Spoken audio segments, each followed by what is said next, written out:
Greetings once again, Retreat Church. You know, in Matthew chapter 6, Jesus asked this question as he's talking about all kinds of things that make people worry. And in their day, in this context, he was talking about the basic things of life, like food, clothing, money, right? And then he asked this question. He says, and which of you, by being anxious, can add a single hour to his lifespan? In other words, as he's talking about these things, he says, and which one of you has ever worried yourself into a better financial position? How many of you have worried yourself into a place where life is now better, or your life is now going to be longer and more prosperous because you worried? How many of you can say, after you have victory in an area of your life, that it was because of worry? Someone asks you, hey, how did you have healing in your marriage? Well, we just sat around and we worried a lot. And then the more we worried, the better our marriage became, right? How many of you, when you're struggling at work and someone says to you, how did you really become proficient at your job and do well? You say, well, I just sat around and I worried all the time, and I complained, and I was full of anxiety, and I was negative. And the more negative I got, and the more I worried, and the more anxiety I had, the better worker I became. See, no one ever says those types of things, yet we all struggle to worry.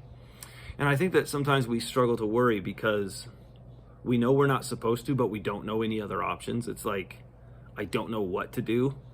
And that not knowing builds more anxiety in us. So we have a problem. It creates anxiety and worry in our hearts.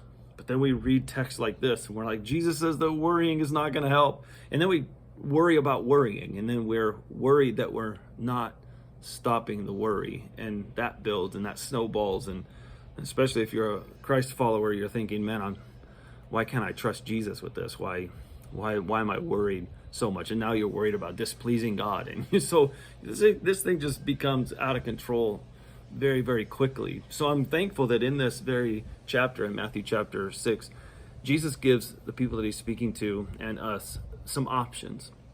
And one of the options that I want to talk about just for a moment with you today might seem, I don't know, kind of strange to us, because Jesus has this way of teaching that whatever the problem is, it's like confront it with the opposite. Like Jesus says, if you want to be great, then make yourself the least. If you want life, give your life away.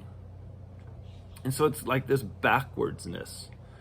And so applying this kind of backwardsness to Jesus, he makes this statement later on in the chapter when he makes a statement that honestly kind of sounds weird to us, but in their day it meant something very clear.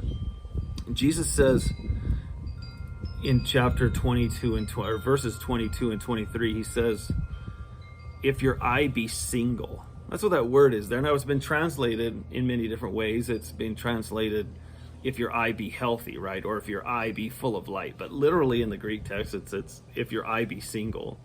And a single eye in the first century was somebody that was generous. And so here Jesus is talking about the worry of money and a worry of clothes and the worry of food. And then he says, hey, if you're worried about that, has worry ever added anything to your life? Has it ever made anything better? And obviously the answer is no. And so Jesus says, if you're worried about these basic things, why don't you go be generous? And see, there it is again. There's that backwardness, right? It's like, I'm worried that I'm not going to have enough. And so Jesus is calling me again to give. Now, I want you to do something this week. I want you to try that. If you're worried today about being lonely, extend your friendship to someone. If you're worried about finances in your life, if you're worried about time in your life, go try to give something away. Go try to be generous. Be a person with a single eye. I wonder if that eye, being single, means you're just looking at the other person. Maybe it means to stop looking at yourself and to look maybe at others in your life and see how you can be proactive.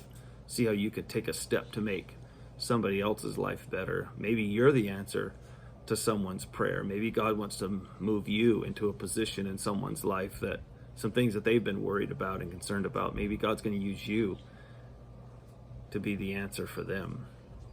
And I know that we live in a world where when we get anxious, we start to grab at things, and we start to pull things in closer, and we start to tighten up our purse strings, and we start to tighten up our belt if we can, right? And we start to become a little bit more kind of limited. I want you to turn that around. And this isn't just pastor speak, right? If you want God to do something to you, write a check to the church. That's not it.